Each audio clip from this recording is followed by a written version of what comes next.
नमस्कार दोस्तों, हमारे पीएससी के यूट्यूब प्लेटफॉर्म में आप सभी का स्वागत है। आज हम देखेंगे दिवाली के दौरान मनाए जाने वाले प्रमुख पर्वों के बारे में। तो चलिए बिना देर के स्टार्ट करते हैं आज की क्लासेस। तो दिवाली को छत्तीसगढ़ में क्या कहा जाता है? देवारी कहा जाता है ना। दिवाली को देवारी कहा जाता है, दीपावली को। और यह पर्व जो है कार्तिक माह की अमावस्या को मनाया जाता है। कब मनाया जाता है? कार्तिक माह की अमावस्या को। और लोक संस्कृति की दृष्टि से दीपावली को छत्तीसगढ़ का महापर्व कहा जाता है ना। आप लोगों ने देखा होगा कि दिवाली की जो धमक है वो व्हाइट हाउस तक है ना। व्हाइट हाउस में भी मनाया गया था दिवाली। इस बार मनाते हैं कि नहीं, देखने वाली बात है ना। हाँ, और आगाज दिया क्या है? आगाज दिया या आकाशदीप क्या है? तो आंगन में बांस के सहारे दीप पर्व का सूचक टांगा जाता है ना। आंगन जो होते हैं घरों में, वहां पे बांस के सहारे जो है दीप पर्व का सूचक टांगा जाता है। इसी को क्या कहा जाता है? आगाज दिया या आकाशदीप कहा जाता है। ठीक है, नेक्स्ट देखेंगे धनतेरस, है ना। तो जैसा कि धनतेरस नाम से ही स्पष्ट है ना, तेरस जुड़ा है ना। तो यहाँ पे जो धनतेरस है वहां पे 13 दिए जलाए जाते हैं। छत्तीसगढ़ में दीपावली की शुरुआत धनतेरस से हो जाती है। धनतेरस के दिन घर की मुहाटी में 13 दीप जलाकर सुख समृद्धि की कामना की जाती है ना। जो घर के जो मुहाटी होते हैं, घर का जो दरवाजा, मेन दरवाजा रहता है, वहां पे जो है 13 दिया जलाया जाता है और सुख समृद्धि की कामना की जाती है। नेक्स्ट है नरक चौदस। तो नरक चौदस कब मनाया जाता है? धनतेरस के दूसरे दिन, है ना। धनतेरस के दूसरे दिन मनाया जाता है क्या? नरक चौदस, है ना। तो दूसरे दिन, धनतेरस के दूसरे दिन चतुर्दशी होती है ना, जिसे नरक चौदस कहा जाता है। इस दिन यम के नाम पर गोबर से बने 14 दीप प्रज्वलित कर यम को प्रसन्न किया जाता है। 14 दीप जलाया जाता है इस दिन और साथ ही यम को प्रसन्न किया जाता है। ठीक है, नेक्स्ट देखेंगे सुरहुती, है ना। तो जो दिवाली है उसी को ही छत्तीसगढ़ में क्या कहा जाता है? सुरहुती कहा जाता है। और यहाँ पे जैसे धनतेरस को 13 दिया जलाया जाता है, 14 को 14 दिए जलाए जाते हैं। तो यहाँ पे कोई लिमिटेशन नहीं रहता, आप जितना दिया जला सकते हैं जलाते हैं। ठीक है, कब? सुरहुती के दिन। तो सुरहुती कब मनाया जाता है? कार्तिक अमावस्या को, है ना। कार्तिक अमावस्या को लक्ष्मी पूजन होता है सुरहुती के दिन। और लक्ष्मी पूजन को ही क्या कहा जाता है? सुरहुती कहा जाता है। इस दिन घर, आंगन, नदी, तालाब, देवालयों, खेत खार सर्वत्र दैनिक उपयोग की वस्तुओं में दीप जलाए जाते हैं। परिवारजनों व इष्ट मित्रों के घरों में तुलसी चौरा में दीप रखे जाते हैं। इस दिन बच्चों में विशेष उत्साह होता है और बच्चे क्या करते हैं? पटाखे फोड़ते हैं। उत्साहित होगा। नेक्स्ट है सुआ नृत्य, है ना। तो ग्रामीण महिलाएं होती हैं रंग बिरंगे परिधानों में सज धज कर सुआ नृत्य करती हैं और गीतों के माध्यम से, गीत के बोल कैसे होते हैं? तरी हरी नाहा नरी नाना रे सुवना। ठीक है, तो गीत के माध्यम से अपने मन के भावों को व्यक्त करती है। और सुआ नृत्य में मिट्टी का सुआ यानी तोता जो होता है उसे टोकरी में रखकर वृत्ताकार में ताली बजाकर महिलाएं क्या करती हैं? सुआ नृत्य करती है, साथ ही सुआ गीत गाती है ना। महिलाएं जो होती हैं इस दिन जो है मिट्टी के जो 2 तोते होते हैं, एक को शिव का प्रतीक और दूसरे को पार्वती का प्रतीक माना जाता है, और उसे बीच में रखती हैं। और बीच में रखकर जो है उसके वृत्ताकार घूमते हुए, तोते के वृत्ताकार घूमते हुए ताली बजाते हुए सुआ गीत गाती है क्या? तरी हरी नाहा नरी नाना रे सुवना। इस तरह से गीत गाकर सुआ नृत्य करती है। नेक्स्ट है गौरा पूजा। तो गौरा पूजा कार्तिक अमावस्या, है ना, अर्थात सुरहुती की रात्रि में संपन्न होती है। गौरा अर्थात शिव, गौरी अर्थात पार्वती की मिट्टी की मूर्ति बनाकर उनका विवाह संपन्न किया जाता है। गौरा पर्व आनंद, उल्लास और लोक आस्था का पर्व है। गौरा पर्व मुख्यतः जो है शिव पार्वती के विवाह से संबंधित पर्व है। इसमें जो है मिट्टी के शिव यानी गौरा और जो पार्वती होती है यानी गौरी होती है, उनको स्थापित या फिर प्रतिष्ठित किया जाता है और उनकी जो है पूजा अर्चना की जाती है। ठीक है, नेक्स्ट है गोवर्धन पूजा। तो गोवर्धन पूजा जो है गौरा विसर्जन के बाद इसी दिन गोवर्धन पूजा का कार्य संपन्न होता है। गोवर्धन पूजा जो होता है सुरहुती के दूसरे दिन यानी दिवाली के दूसरे दिन मनाया जाता है क्या? गोवर्धन पूजा। तो गौरा विसर्जन के बाद इसी दिन गोवर्धन पूजा का कार्य संपन्न होता है।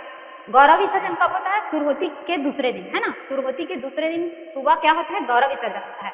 और गौरा विसर्जन होता है उसी दिन जो है गौरव विसर्जन के पश्चात क्या मनाया जाता है? गोवर्धन पूजा मनाया जाता है। ठीक है, और इस दिन कोठा यानी गौशाला में गोबर से श्री कृष्ण की प्रतीकात्मक मूर्ति बनाई जाती है। श्री कृष्ण की गोबर की प्रतीकात्मक मूर्ति बनाई जाती है। एक हाथ में गोवर्धन पर्वत का प्रतिरूप होता है और कृष्ण के एक हाथ में जो है गोवर्धन जो पर्वत होते हैं उसका जो है प्रतिरूप बनाया जाता है। ठीक है, और इसे सिलियारी मेमरी धान की बाली व फूलों से अलंकृत किया जाता है। किसे? जो प्रतीकात्मक रूप से गोवर्धन बनाया जाता है ना गोबर से, उसी में जो है सिलियारी मेमरी धान की बाली और फूलों से क्या किया जाता है? उसे सजाया जाता है। और गृह स्वामी सभी पशुओं की पूजा करता है। चावल, दाल, सब्जी, पूरी व बड़ा मिलाकर खिचड़ी खिलाया जाता है। गोवर्धन पूजा के दिन ही क्या खिलाया जाता है? गायों को, बैलों को खिचड़ी खिलाया जाता है ना।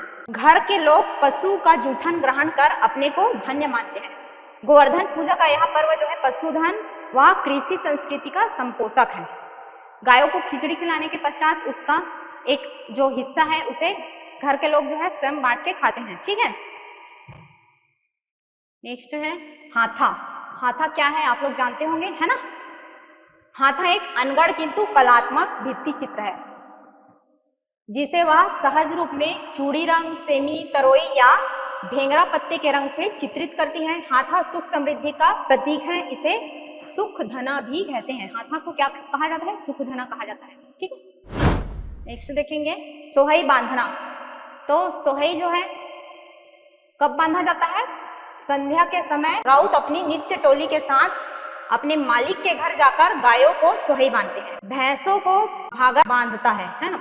जो गाय होती है उसको सोहई बांधा जाता है और भैंसों को भागर बांधा जाता है। ठीक है, गोवर्धन पूजा के अगले दिन भाई दूज मनाने की भी परंपरा है जिसमें बहन अपने भाई की पूजा कर तिलक लगाकर उनकी लंबी आयु की कामना करती है ना। तो जो सोहई है, सोहई बांधना जो है मुख्य रूप से सुरहोती के दिन से प्रारंभ हो जाता है और सुरहोती के दिन उसके बाद वो चलता रहता है। देवउठनी एकादशी से लेकर पुन्नी तक यानी कार्तिक पुन्नी तक चलता है क्या? सोहई बांधने का कार्यक्रम। और सोहई बांधते समय जो राउत जाति के लोग हैं वो विशेष रूप से जो है एक अलग तरह की वेशभूषा धारण करते हैं ना, और जो है गढ़वा बाजा की धुन में नाचते हुए दोहा बोलते हुए क्या करते हैं? सोहई बांधते हैं, है ना, और राउत नाच करते हैं। नेक्स्ट है मातर। तो मातर का अर्थ क्या होता है? माता होता है ना। मातर का अर्थ क्या होता है? माता।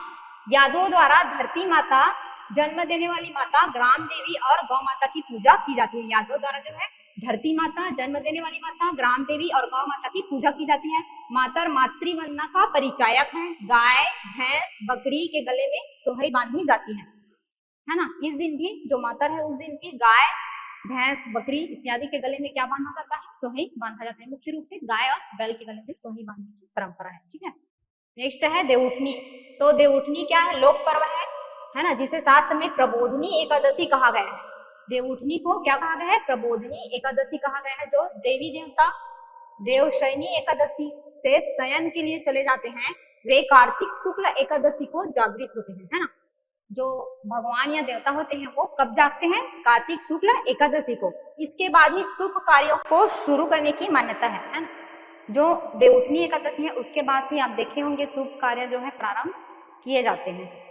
देवउठनी को छत्तीसगढ़ में छोटे देवारी की संज्ञा दी गई है। देवउठनी को और क्या कहा जाता है? छोटे देवारी या छोटी दिवाली भी कहा जाता है। किसे? देवउठनी को। इस दिन यानी देवउठनी के दिन तुलसी विवाह संपन्न होता है। तुलसी चौरा में ईख यानी गन्ने से मंडप तैयार किया जाता है। साथ ही चना, भाजी, बेर आदि चढ़ाया जाता है। विवाह के नेम किए जाते हैं, है ना, क्योंकि तुलसी विवाह है तो जो विवाह के नेम होते हैं वो सब किए जाते हैं, है ना।